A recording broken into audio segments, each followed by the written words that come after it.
Olá, pessoal. Vamos continuar a leitura do livro 12, A Vida e o Legado dos Apóstolos, do John David Sturt, publicada e traduzida pela editora Vida Cristã.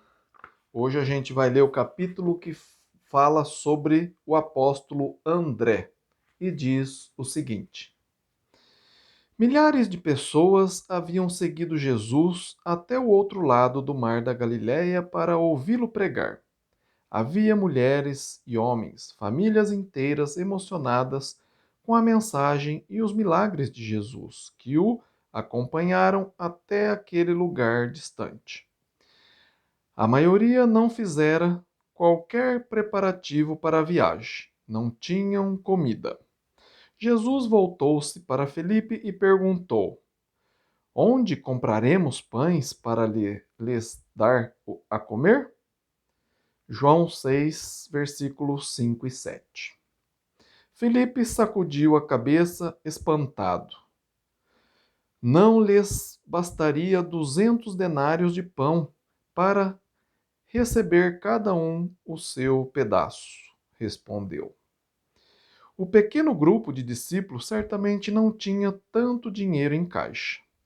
André, que estivera andando em meio à multidão, encontrou-se com um rapazinho que levara comida para si. É possível que a mãe lhe tivesse preparado um almoço ao sair de casa, para passar o dia em atividades próprias da idade. A refeição era simples: 5 pães de cevada e 2 peixinhos. O bastante para satisfazer o apetite de um rapazinho, mas insuficiente para alimentar uma multidão. André falou, talvez mais para dizer alguma coisa do que por qualquer outra razão. Está aí um rapaz que tem 5 pães de cevada e 2 peixinhos, disse ele. João 6, 9. A seguir, acrescentou uma observação cautelosa. Mas isso que é para tanta gente? André ficou provavelmente estupefado quando Jesus ordenou: Farei o, Fazei o povo assentar-se. João 6,10. O Senhor tomou então aquela pequena porção de alimento, abençoou-a e fez com que fosse distribuída ao povo. Todos comeram bastante naquele dia. Quando acabaram, os discípulos recolheram 12 cestos de pedaços que sobraram. A multidão viu o milagre e alegrou-se. Este é verdadeiramente o profeta que deveria vir ao mundo. Esse menino não foi a primeira pessoa que André levou a Jesus. Ele tinha o hábito de fazer com que as pessoas reconhecessem o Senhor. O primeiro foi seu irmão, Simão. André fora seguido de João enquanto fora seguidor de João enquanto este pregava. Notou um estranho que vinha em sua direção. Voltou-se para ele e disse: Eis o Cordeiro de Deus que tira o pecado do mundo. O mesmo ocorreu no dia imediato e André, junto com outros discípulos, seguiram Jesus quando passou por eles.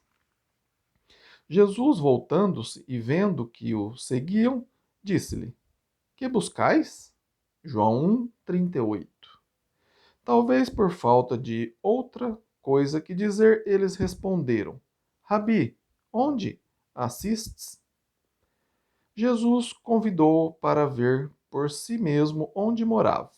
Eles aceitaram o convite. Conversaram com Jesus naquele dia e se convenceram de que ele era verdadeiramente o Messias prometido pelos profetas.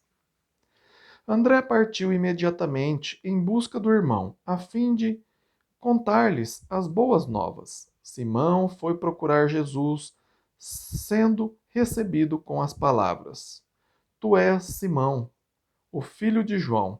Tu serás chamado Cefas, que quer dizer Pedro. Assim começou a história de um dos maiores discípulos que seguiram Jesus, e podemos pensar que isso não teria acontecido sem a interferência de André. Houve também uma ocasião em que André levou um grupo de gregos para conhecer o Senhor. Isso aconteceu na semana da Páscoa, quando Jesus se encontrava em Jerusalém pela última vez. Vários gregos se achegavam na cidade, querendo conhecer Jesus, e vendo que um dos apóstolos, Felipe, possuía um nome grego, pediram-lhe que os apresentasse ao mestre. Felipe não sabia como agir. O Senhor estava cansado, pois a viagem fora longa. Além disso, suas ocupações eram muitas, e, no fim das contas, o que os gregos queriam realmente com Jesus? Felipe foi procurar conselho com André. Este não vacilou, levou-os prontamente para conhecer o Senhor. André estava sempre disposto a fazer com que as pessoas se encontrassem com Jesus. É interessante notar que nenhum dos atos de André registrados no Novo Testamento é espetacular. André não chamava tanta atenção quanto Pedro. Não era um escritor talentoso como João, nem um ativista político como Simão o Zelote. André era um homem comum que seguiu fielmente Jesus. Jamais subestimem a importância de homens do tipo de André. Sem eles, a causa de Cristo jamais teria tido sucesso. André era um modelo de interesse cristão. Ele levava as pessoas a Cristo. Ele não se precipitou despreparado para os campos estrangeiros com ideias fantasiosas sobre o trabalho missionário. Não comandou qualquer grande cruzada. Não encheu um estádio com milhares de pessoas para campanhas de massa. Não realizou debates públicos, nem fez discursos que tenham sido registrados. Tudo o que fez foi levar outros a Cristo. Alguns jovens da Igreja Episcopal organizaram um grupo chamado de Irmãos de Santo André. Seu propósito é usar a amizade como meio de levar pessoas a Cristo. Este era o forte de André. Era amigo sincero de todos que encontrava. Existem muitos indivíduos hoje que tentam ser grandes ganhadores de almas, mas que não aprenderam esta lição de André. Eles se aproximam de outros com uma atitude do tipo: vou convencer você, a qual não só fracassa em seu propósito, como os afasta. Quaisquer oferecimentos estendido têm propósito duplo. Sua atitude com os possíveis candidatos parece ser convencê-los e esquecê-los. Eles não mostram amizades, mas um substituto falso, tão raso e transparente quanto a pessoa que oferece. André não se considerava bom demais para associar-se com pessoas de níveis sociais inferior ao dele. Nem estava ocupado demais para interessar-se por um rapazinho. No dia que Jesus alimentou os 5.000, foi André que fez amizade com o garoto cujo almoço serviu para alimentar a multidão. Muitos homens estariam ocupados demais, ou se julgaria importantes demais para conversar com o menino. Mas não André.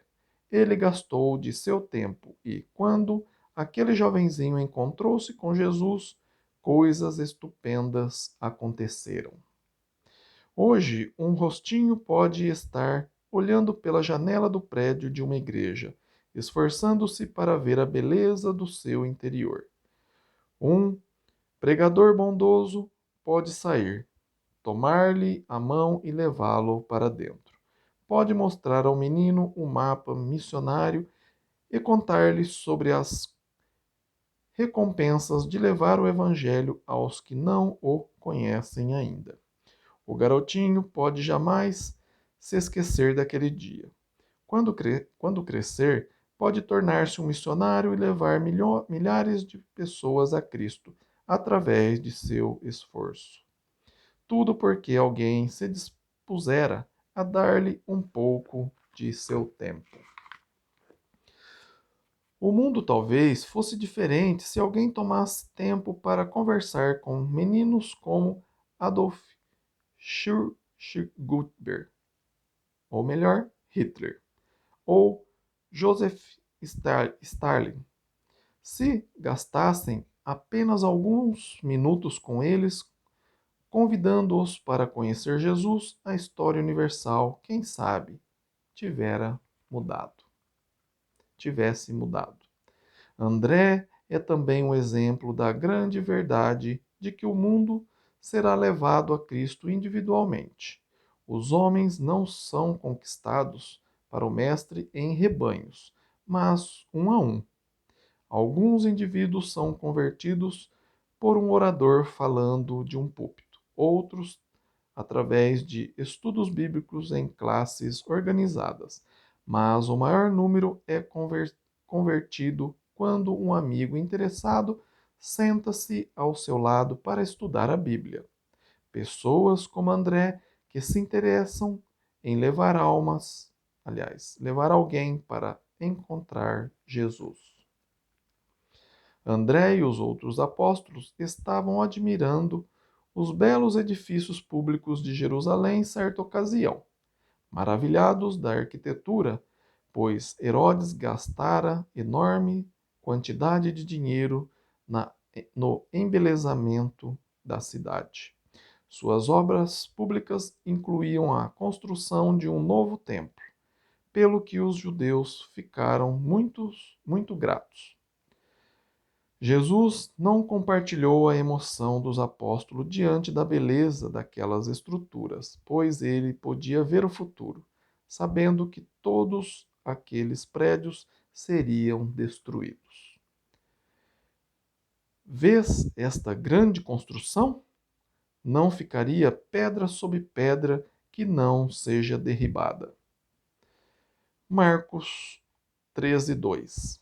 André e alguns dos outros ficaram imaginando o significado dessas palavras e logo descobriram uma oportunidade para inquirir Jesus a respeito. André e seu irmão, juntamente com Tiago e João, foram com Jesus ao Monte das Oliveiras.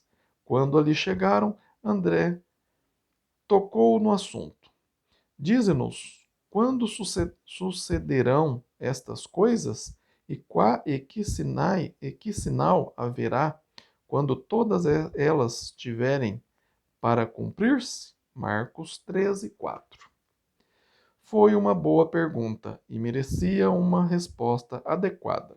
Jesus explicou-lhes sobre a destruição que ameaçava Jerusalém, indicando que a cidade seria devastada. O Senhor continuou profetizando eventos futuros, declarando também que a destruição da cidade de Jerusalém não marcaria senão o começo dos sofrimentos deles.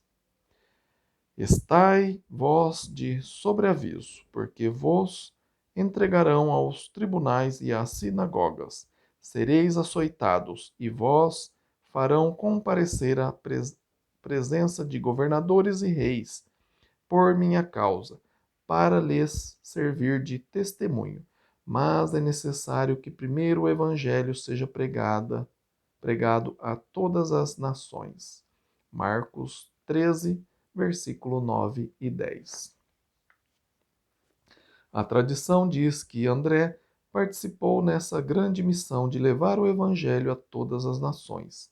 Ele também teve parte nas perseguições previstas por Cristo. Uma tradição afirma que pregou aos citas, outra que seus principais esforços se concentraram na Grécia. Segundo esta tradição, ele converteu Maximila, mulher do procônsul da Acaia, que é a Grécia de hoje. O procônsul ordenou a André que chefiasse uma procissão para oferecer sacrifícios aos deuses pagãos. Na sua qualidade de cristão, André recusou, e isso deu ao procônsul o pretexto desejado para mandar matá-lo. A tradição continua, afirmando que André foi crucificado sobre uma cruz na forma de X, e para prolongar a agonia, eles o prenderam à cruz com cordas em lugares de pregos. Este tipo de cruz, conhecido pelo nome de decusada, em forma de X, é mais comumente conhecida como a Cruz de André. Depois de sua morte, Maximila mandou sepultar o corpo dele em seu túmulo particular. Segundo a lenda, o corpo de André foi mais tarde removido para a cidade de Constantinopla por Constantino o Grande, sendo sepultado debaixo do prédio de uma igreja erigido em sua honra. Em 396 d.C., um homem conhecido por Regulo, segundo se conta, levou parte do corpo dele, um osso do braço, alguns dedos e artérios, numa viagem missionária. Ele perdeu-se no mar e naufragou na ilha de Escócia, na ilha da Escócia. Regulo construiu uma capela em honra de André no porto em que chegou à praia, e até hoje a cidade é chamada Santo André, estando localizado no condado de Fife. Quando a Escócia estava em guerra com a Inglaterra no século VIII, o líder escocês ficou supostamente tão inspirado ao ver uma cruz de Santo André ao raiar do dia que derrotou o inimigo e o fez recuar até a fronteira. As bandeiras da Escócia e Grã-Bretanha dão testemunho desta lenda, pois contra o campo azul do pavilhão do Reino Unido existe a forma de X de uma cruz decusada, superposta a outra de molde mais convencional. Quer haja ou não verdade nessas lendas, isso é assunto a ser discutido, decidido pelos historiadores. O importante a respeito de André é que ele tornou-se um discípulo de Cristo e usou sua habilidade para fazer amigos como um meio de levá-los a Cristo. Isso é algo que todos podem fazer para o Senhor. O que você fez hoje? Está gostando da leitura desse livro? 12. A vida e o legado dos apóstolos. Se você está gostando, gostou dessa história aqui do apóstolo André, compartilhe esse vídeo para que mais pessoas conheçam sobre o apóstolo André, sobre Cristo, sobre a salvação. Se você está com alguma dúvida sobre esse livro, sobre a Bíblia, escreva para mim, meu e-mail está aí na descrição do vídeo, é ronaldozm@gmail.com. Quero fazer que nem André, levar você a Cristo, tá bem? E se você conhece pessoas que também querem ser levado a Cristo, compartilhe esse vídeo com mais pessoas. Se você não é inscrito no canal, se inscreva no canal e aciona aí o lembrete, o sininho, para que você receba os próximos vídeos. Fiquem com Deus e até o próximo vídeo. Amém?